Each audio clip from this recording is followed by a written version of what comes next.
Hello everyone, myself Saili Santosh Bhaisare and welcome to Study Wise. कैसे हैं आप सब? आई होप आप सब ठीक होंगे। तो जैसे आपने थंबनेल देख ही लिया है और आपको पता चल गया होगा कि आज से हम क्लास 11th के बायोलॉजी स्टार्ट करने वाले हैं, जिसमें हम फर्स्ट चैप्टर देखेंगे द लिविंग वर्ल्ड, और जिसे हम दो वीडियो में हमने इसे डिवाइड किया है।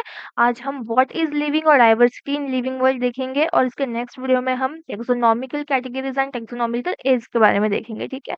तो लिविंग वर्ल्ड कितना प्यारा होता है। ये लिविंग वर्ल्ड, हमारे आजू बाजू जितने भी लिविंग्स है, हम ह्यूमन बीइंग्स, हमारे घर के बाजू में जो रहता है हमारा पड़ोसी का कुत्ता जो हमें दिन रात परेशान करता है, भाई वो भी तो लिविंग ही है ना। अगर मम्मी ने हमें लड्डू ला के दिया है और हमने वो खाते हुए कुछ गिरा दिया, थोड़ा सा उस पर चींटियां लग गए, तो वो चींटी भी क्या है? चींटी भी लिविंग ही है ना। इन फैक्ट इतने सारे लिविंग ऑर्गेनिजम्स हमारे आजू बाजू, हम all the time living organism से घिरे हुए रहते हैं। आप जिस पेन से अभी लिख रहे होंगे, क्या पता उसमें भी लिविंग ऑर्गेनिजम्स है। कैसे? माइक्रो ऑर्गेनिज्म, जिन्हें हम नेकेड आई से नहीं देख पाते, जिन्हें देखने के लिए हमें माइक्रोस्कोप की जरूरत पड़ती है ना। तो काफी सारे लिविंग ऑर्गेनिजम्स है। ठीक है, तो सबसे पहले हम इनके बारे में देखेंगे। ये है अर्नेस्ट मेयर। ये एक साइंटिस्ट है, बायोलॉजिस्ट है। ठीक है, जिनका बर्थडे कब है? 5 जुलाई 1904 में ये बॉर्न हुए थे। ठीक है। अब देखो, ये जो साइंटिस्ट है अर्नेस्ट मेयर जो सर है, वो टॉप 100 ऑल टाइम, जो टॉप 100 ग्रेटेस्ट साइंटिस्ट है उनमें इनका नाम लिया जाता है। देखो कितने फेमस और कितने अचीवमेंट इन्हें मिली है, कितनी ज्यादा, कि जो टॉप 100 साइंटिस्ट है उनमें इनका नाम लिया जाता है। तो इन्होंने अपनी जो पढ़ाई है वो हार्वर्ड यूनिवर्सिटी से कंप्लीट की है, और वहीं पे एज अ प्रोफेसर वो ज्वाइन हुए थे। और इन्हें 20th सेंचुरी के डार्विन कहा जाता था, मतलब 20वीं शताब्दी के डार्विन कहा जाता था। अब डार्विन कौन है, ये तो एज अ बायोलॉजी स्टूडेंट आपको पता ही होना चाहिए। इवोल्यूशनरी बायोलॉजी जिन्होंने हमें दी थी, जिन्होंने इवोल्यूशनरी बायोलॉजी, इवोल्यूशन के बारे में हमें काफ़ी सारी चीज़ें बताई है डार्विन, तो इन्हें उनके नाम से जानते थे। मतलब देखिए कितने ज़्यादा फ़ेमस और कितनी ज़्यादा अचीवमेंट इन्हें मिली हुई है ना? तो ये इनका जो इंटरेस्ट है वो काफ़ी ज़्यादा बायोलॉजी में था, काफ़ी ज़्यादा इन्हें ऑर्निथोलॉजी के बारे में भी पढ़ने का शौक था, मतलब बर्ड्स के बारे में, टैक्सोनॉमी एंड इवोल्यूशनरी सिस्टमैटिक्स, से सारी चीज़ों के बारे में जानना इन्हें काफ़ी ज़्यादा पसंद था। और इन्होंने हमें एक कंसेप्ट दी है, बायोलॉजिकल कंसेप्ट ऑफ स्पीशीज। आज हम स्पीशीज के बारे में जितना कुछ जानते हैं, वो सारी चीजें बायोलॉजिकल कंसेप्ट ऑफ स्पीशीज इन्होंने दी है। ठीक है, और इन्हें इन्हें ना ट्रिपल क्राउन ऑफ बायोलॉजी भी कहा जाता है। क्यों? क्योंकि इन्हें तीन तीन प्राइज मिले हैं भाई, तीन प्राइज। एक तो था Crafoord prize, Balzan prize and international prize in biology. ऐसे तीन प्राइज इन्हें मिले, जिसकी वजह से इन्हें इन्हें क्या कहते थे? Triple crown of biology. ठीक है, अब काफी चीजें हमने इनके बारे में जान ली है, तो हम अपना शुरू करते हैं द लिविंग वर्ल्ड। तो इसका तो अभी देखेंगे व्हाट इज लिविंग। लिविंग मतलब क्या? कुछ तो कैरेक्टरिस्टिक्स होंगे जिसके बेस पे आप कहते होंगे कि ये लिविंग है या फिर ये नॉन लिविंग है, राइट? सारे फीचर्स लिविंग में आते हैं। अगर आप कहते हो मुझे लिखना पसंद है, लिखना, तो लिखना भी एक फीचर है। आप बोलोगे मुझे पढ़ना पसंद है, वो भी एक फीचर है। अब आप बोलोगे कि मुझे शादी में नाचना पसंद है, तो नाचना भी एक फीचर ही है भाई, है ना। अगर आप बोलोगे मुझे दौड़ना पसंद है, तो दौड़ना भी एक फीचर है। अब लिविंग, एक डेफिनाइट फीचर ऑफ लिविंग और इनडेफिनाइट फीचर ऑफ लिविंग में क्या फर्क है? कि डेफिनाइट फीचर मतलब क्या? कि ऐसे कैरेक्टरिस्टिक्स, ऐसे फीचर्स की जो सिर्फ और सिर्फ लिविंग्स में देखेंगे और सारे लिविंग्स में देखेंगे, और नॉन लिविंग्स में वो नहीं दिखेंगे। मतलब क्या? 100% हम लिविंग में देखेंगे वो चीज, और लिविंग्स में, सारे लिविंग्स में होंगी। बट नॉन लिविंग्स में वो चीज 0% होगी, वो नॉन लिविंग में हमें देखने नहीं मिलेगी। ठीक है, तो हम देखते हैं एक एक वन बाय वन कैसा क्या होता है। तो सबसे पहले हम देखेंगे ग्रोथ। ठीक है, तो ग्रोथ भी है डिफाइनिंग कैरेक्टरिस्टिक्स है ना। हमारे जो रिलेटिव्स होते हैं, आपके जो रिलेटिव्स होते हैं, आपके घर पे आके क्या बोलते हैं कि बेटा आप तो कितने बड़े हो गए हो, है ना। तो आप क्या सोचते हो कि भाई मैं इंसान हूँ, मैं बड़ा तो होऊंगा ना। अभी 10 साल पहले आप आके पूछ रहे हो कि कैसे हो, और 10 साल बाद आप आके मुझे देख रहे हो, तो मैं जितना था उतना थोड़ी रहूंगा, है ना। ये आपके आता है दिमाग में, बोल नहीं पाते, वो अलग बात है। तो बचपन में आप छोटे थे, फिर और आप ज्यादा बड़े हुए, फिर और बड़े हुए, तो ये क्या हो रही है? ग्रोथ हो रही है। तो ग्रोथ में एक ट्विन कैरेक्टरिस्टिक्स है ग्रोथ की। क्या है ग्रोथ में, क्या होती है, ट्विन कैरेक्टरिस्टिक्स होती है, ठीक है।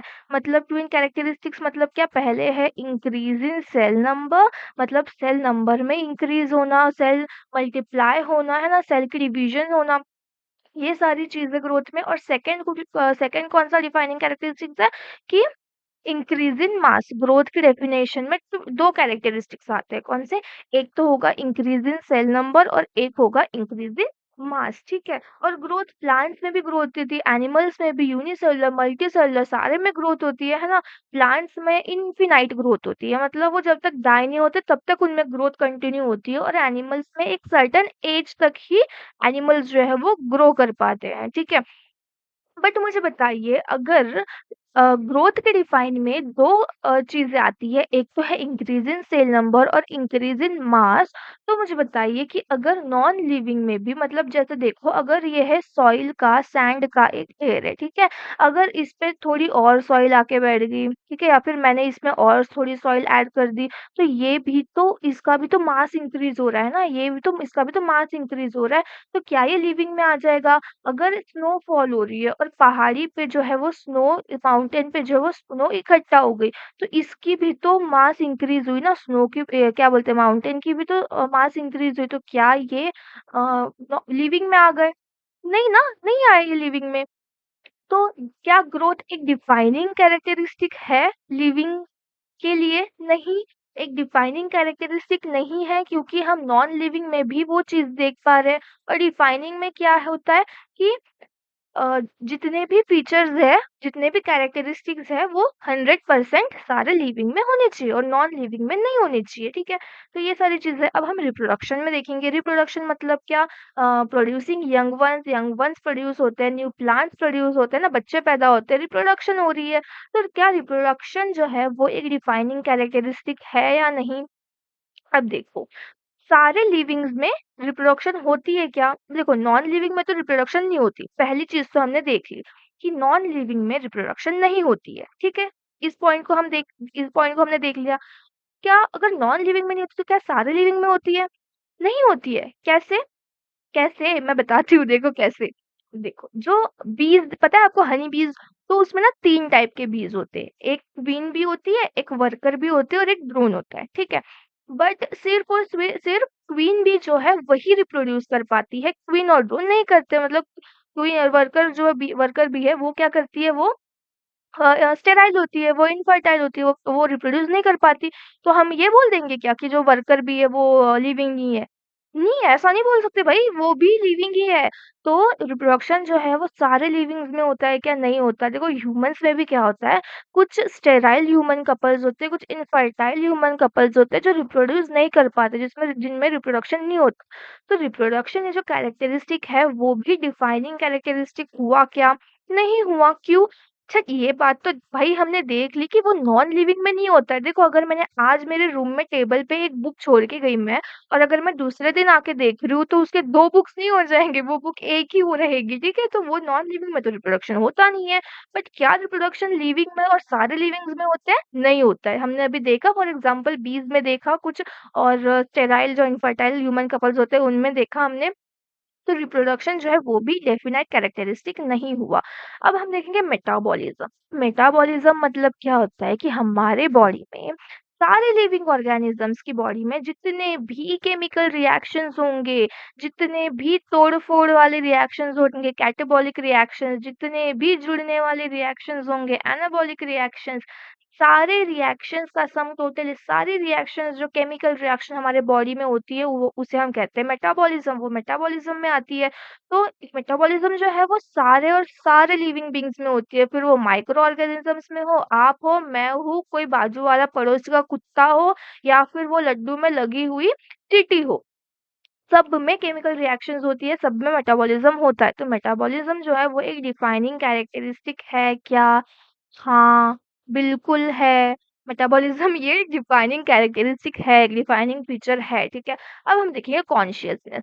कॉन्शियसनेस मतलब क्या है कि हमारे एनवायरनमेंट में, हमारे सराउंडिंग में जितनी भी चीज़ें हो रही है, उसे सेंस कर पाना और उस पे रिस्पॉन्ड करना, ठीक है? हम अपने ह्यूमन्स अपने जो सेंस ऑर्गन्स होते हैं, उसकी हेल्प से चीज़ें सेंस करते हैं। अब देखो अगर मैंने हाथ एक गरम पैन पे लग रख रख दिया, फिर गरम पानी में रख दिया, तो क्या होगा? हमें क्या होगा?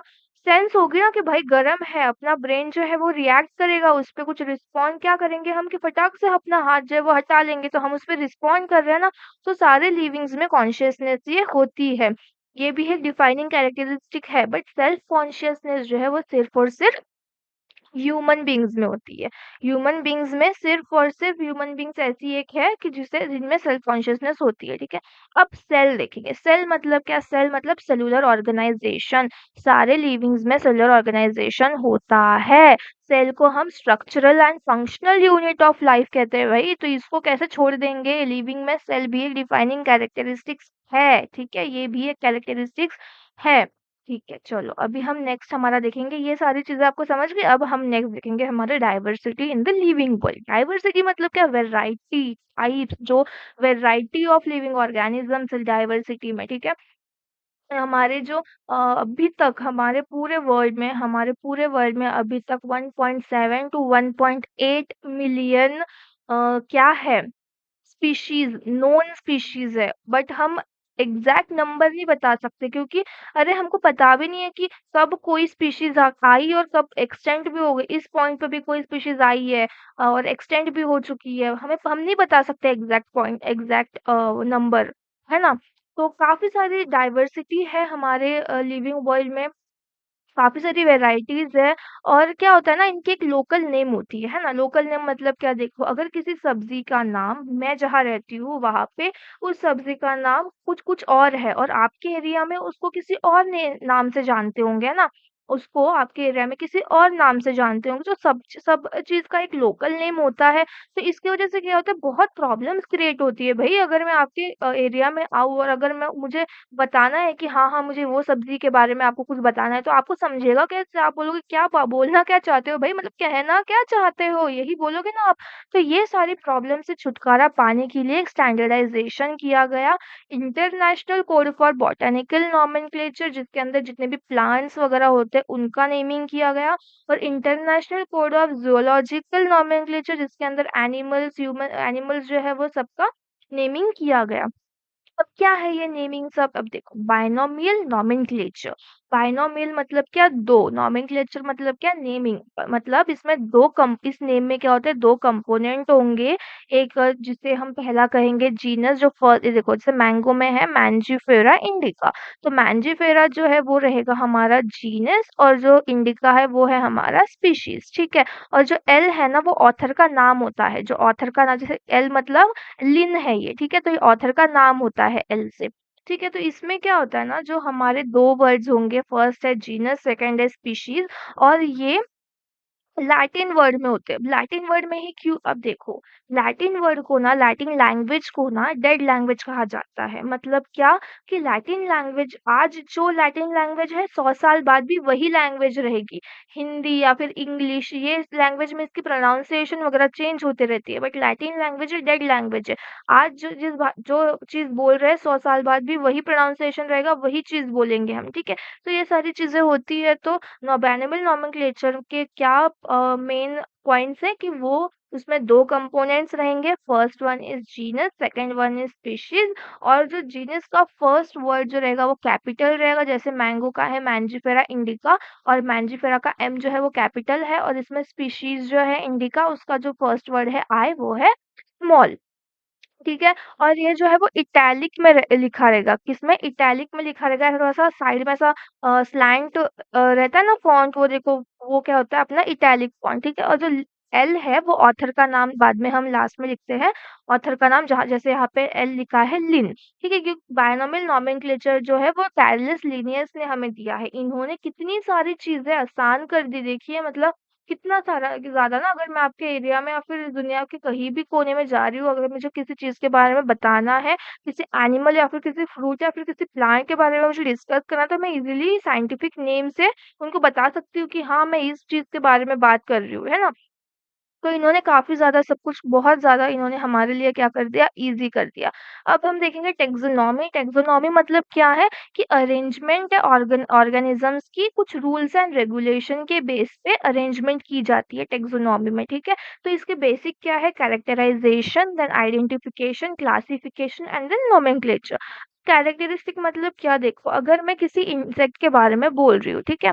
अभी ये समझो मेरा इंसेक्ट है, फिर मेरे डायग्राम पर नहीं जाना, ठीक है? अब देखो ये मेरा इंसेक्ट है, तो इसका अगर मुझे कैरेक्टराइज़ेशन बताना है, करना है, तो मैं कैसे बताऊँगी कि ये इंसेक्ट है, जिसमें क्या है 3 पेयर्स ऑफ लेग्स है, 2 पेयर्स ऑफ विंग्स है। ये मैं क्या कर रही हूँ, उसके कैरेक्टर्स बता रही हूँ। तो आप ऐसे बता सकते हो कि मैं किस बारे में बात कर रही हूँ। अगर मैं बोलूँगी कि ऐसी एक चीज़ है जिसमें 3 पेयर्स ऑफ लेग्स है, 2 पेयर्स ऑफ विंग्स है, उनमें एंटीना होते हैं, तो आप बत इज़िली मुझे आइडेंटिफ़ाई कर लोगे कि हाँ, मैं इंसेक्ट के बारे में बता रही हूँ, है ना? मैं क्या कर रही हूँ, इंसेक्ट के बारे में बता रही हूँ। तो कैरेक्टराइज़ेशन मतलब में क्या आता है कि उसके कैरेक्टर्स बताना। जैसे इसमें हमने बताया कि जिसमें 3 pairs of legs, 2 pairs of wings, तो ये क्या होगा कैरेक्टराइज़ेशन। और फिर हमने आइडेंटिफ़ाई किया कि ये क्या है इंसेक्ट है।